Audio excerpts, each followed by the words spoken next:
आपाशी खाते जे मैकेनिकल शोबे जे अगूड़े chief engineer Tauseef Qavi Siddiqui खिलाफ मुबैना करप्शन रिश्वतखोरी सरकारी मशीनरी जे पुर्जन जे चोरी बाबत एंटी करप्शन इस्टेब्लिशमेंट पारां जांच दौरान इंकशाफ साम्हूं आया आहिनि। तफ़सील ॿुधण लाइ असां सां टेलीफोन लाइन ते मौजूदु आहे हैदराबाद मां मेरहा टीवी जो रिपोर्टर सलीम अला। जी सलीम, कहिड़ा तफ़सील आहिनि? जी बिल्कुल, आपाशी खाते जो मैकेनिकल शोबे जे अॻूणे चीफ इंजीनियर तौसीफ कवी सिद्दीकी खिलाफ मुबैना करप्शन रिश्वतखोरी ऐं सरकारी मशीनरी जे पुर्जन जी चोरी बाबत एंटी करप्शन एस्टेब्लिशमेंट पारां जांच दौरान अहम इंकशाफात साम्हूं आया आहिनि। जांच जी शुरूआत ठेकेदार शकील हुसैन जी शिकायत ते कई वई। शिकायत कंदड़ इल्ज़ाम हुयो त तौसीफ कवी सिद्दीकी ठीको ॾियण बैदि 20 लख रुपया रिश्वत वरिती आहे।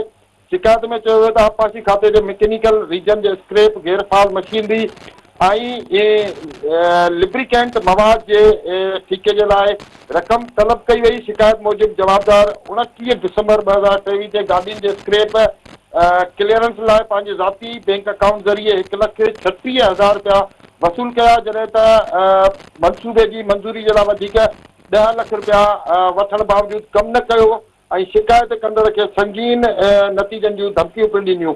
दस्तावेज़नि मुताबिक़ एंटी करप्शन इख्तियारीन director general anti corruption Sindh जी इजाज़त, डायरेक्टर हैदराबाद इमरान हसन दावत जी हिदायत, डिप्टी डायरेक्टर मटियारी इरफान अली अरबाब जी सरबराही में inspector anti corruption Agha Hussain 3 April 2026 ते मीरपुर ख़ासि जे बलोचाबाद वर्कशॉप ऐं बदीन जे मैकेनिकल वर्कशॉप ते छापा हया ऐं सबूत कया। कार्रवाई दौरान मशीनरी ऐं ॿियो सामान बाबति फोटोग्राफिक सबूत गॾु कया विया, जॾहिं त लाॻापियल अमले जा बयान पिणु कलमबंद कया विया।